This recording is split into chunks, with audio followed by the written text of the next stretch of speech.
Frenchie, eat, sleep.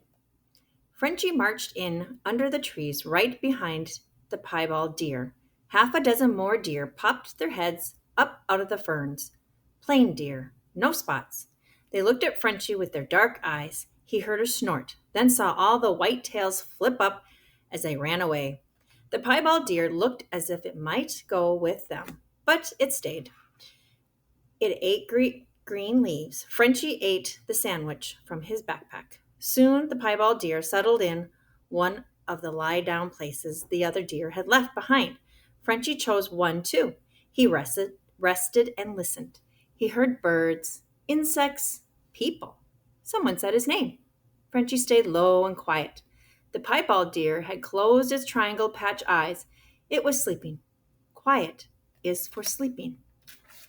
Aurora, seen home. I have Pop's phone in the back seat of the van. I'm looking at where we've been. There's the search circle with the school as the center point and all the slice of the pie, including ours.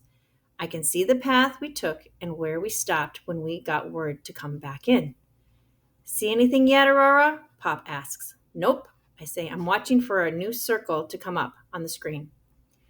Oh, I hope it's not a glitch. We don't need that, Gracia says. Please, Mrs. Selenia is a technology super genius, I say. She's probably working on it right now. I look at the screen and a new circle appears on the map right before my eyes. Ha! Hey, you guys, I say. Here it is. The new circle overlaps the first one. Looks like a Venn diagram. You know, with the stuff in common in the middle? If Frenchie were not missing, I might love all of this. Ah, says Gracia. That's why we wanted the searchers on the east side of the Bert Gary Road to stay on the job and finish hiking their pie slices. This area falls inside Aurora's Venn diagram. I don't know how Gracia can do it on this awful day, but she gives me a smile. That makes sense, says Pops. I still have the phone. I study the circle, then I shout, Home! They all gasp. Pop taps the brake, and Van lurches. Good grief, Aurora, he said. I thought I was about to hit something. Outbursts are worse inside a car. Sorry, so sorry, I say. But you have to see this. The new search includes home. Look, look. Bottom of the circle. I pass the phone up to Gracia. Mom turns in the front seat, and they share. Pop keeps his eyes on the road. Aurora's right, Gracia says. Sure is, says Mom. So the new center point is part way up Punkville. That must be where someone saw Frenchie. Thinks they saw him. I keep it to myself. I'm wondering lots of things, but one of the biggest ones is this. If Frenchie was close to home, why didn't he go home? He always knows the way. Gracia keeps looking at the new search circle. All of Flanders Pond is included. Then the edge of the circle taps the southern part of the lake road and sweeps just south enough to include our house, Baker Hill, and Tucker Mountain. He's been to all these places before, I say, but I'm quiet about it. We all have. We've hiked there together. By the time we reach the meetup at Punkville Road, a message has come in. Mom has the phone now. She reads, then tells us, no pie slices this time. They are focusing on areas. This is good, she says. The Pond Association is activating a search all around their shores and beyond. A hiking club is covering Tucker Mountain. We're to focus on the network of deer trails. Near home, I ask. Not sure, she shakes her head. North of home, heading west to Bert Gray, back to school. So wait a minute. Frenchie started at the school, cut all the way over to Pumpkinville Road, and now they think he's going back to school? Jeez, why didn't we stay there? We weren't done searching our pie slice. I bounced my head against the back seat several times thinking, sun, rain, wind, sweat. Darn it, darn it, darn it. There is nothing to do but follow directions. That's how you can be the most helpful. Mom and Pop and Gracia have said it again and again. We go where they send us and begin to walk a narrow path on the west side of Pumpkinville Road. Sometimes it seems like the trail has ended or tapers down so thin or opens up so broad we aren't sure we are on it anymore. It's a little nutty to say, but we are following the path we see on the phone, even when it doesn't seem like the ground is doing the right thing. Sometimes we meet up with other groups. Crossing a stretch of meadow, Jewel Laramie spots me. Aurora P, she calls. Oh, and all the peas. She plows through the grass, smashing down the goldenrod on her way. When she realizes that Gracia is with us too, she hugs her extra tight. So sorry. I know this must be excruciating. Thank you, Gracia says. I am grateful for everyone for helping us search for my son. Please tell others I have said so. Of course. And listen, we will not stop, Jewel says. The grown-ups top and sip water. I march in place. I'm an object in motion, and I'm going to stay in motion. When Jewel asks me how I'm doing, I tell her I won't be all right until Frenchie's found. I'm with you, kiddo. She offers me a knuckle bump. When we touch, she wraps her other hand tight around both our fists. I have to smile. Otherwise, I don't think she'll give me back my hand. She says, if Carney Huggins is right, you. Carney Huggins? I blurt. Yup. Carney's the one who spotted Frenchie on Pumpkinville. You don't say, says Pop. News to us. All we heard was somebody, Mom says. We know Carney, and of course, we know Ansie very well. Yup, said Jewel. If you ask me, we had some useful information, and all because of the near miss. Phew, she leans back on her heels. A near miss? Gracia tilts her head at Jewel. He stopped for a deer in the road. That's when he saw the flash of plaid. Just happened that we were all in the same place at the same time. But it sure got me thinking that it makes all sorts of sense that Frenchie is walking these deer trails, says Jewel. I don't get it. Why do you say so? I want to know. Jewel stoops down low, eye level, with the tops of the grasses. Easy passages, she says. Look at that. That's a kiddo-shaped space, if I ever see one. A path is sweet discovery. It's already there for us, so we take it, don't you think? I shrug. I kind of like climbing over stuff, I say. Jewel laughs out loud. She says, I guess you do, Aurora P. Always honest. Jewel leaves us to do some retracing, and reluctantly she says, it's late afternoon, and sun shines like a little fire on my forehead. I look left and right. I swish the grass with my hands on both sides of the trail and look in as if I might see Frenchie curling up in the ground nest, waiting for us. Mama Pot let Cedar get down again. He runs up the trail. I pass everyone to stay close behind him. If he ducks into the grass, we could lose him, I shout. But then I see that Cedar takes the path, only path, because it's already there for him, like Jewel said.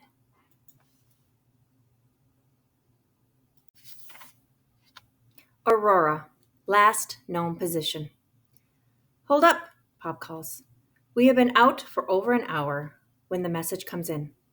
There's news? Gracia asks, and her voice pipes with hope. I hold my breath and do not blurt, but I am wishing, wishing, wishing.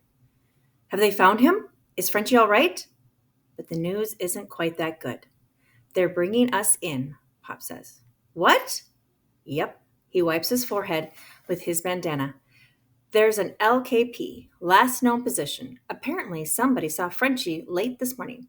Pop smiles like it's good news, and Gracia takes a big breath in and grabs Mom's arm. Really? Where? She asks. Pumpkinville Road, says Pop, and Mom and Gracia fall together in a hug. Pumpkinville? So now what? I say. I imagine we start over again inside a new 2-mile radius, said Mom. She grunts a little, and they transfer Cedar from Pop's shoulders to hers. So we go back to the school now? That's right, said Pop. Then to headquarters at the Fire and Rec Center for our new assignment. I'm wilting inside, but I try not to show it. This feels wrong. I feel pulled, like I want to keep walking the way we're going. I don't want to leave our slice of lost person pie unsearched. It's hard not to feel as if we've walked this far for nothing. And now it's going to take us almost as long to get back, except we won't bother to crisscross. We'll walk a straight line. Then I remember something from math class. The shortest path from point A to point B is always a straight line. Mom, Pop, and Gracia are already on the march, heading back to the school, and I know I have to go with them. I look over my shoulder and call out one more time, Frenchie, Frenchie. Then I whisper, coming to get you, wherever you are. A straight line is a lot shorter. I'm surprised when we step back onto the playing field and see the school. Everything looks a little weird. This is not the way we come to school.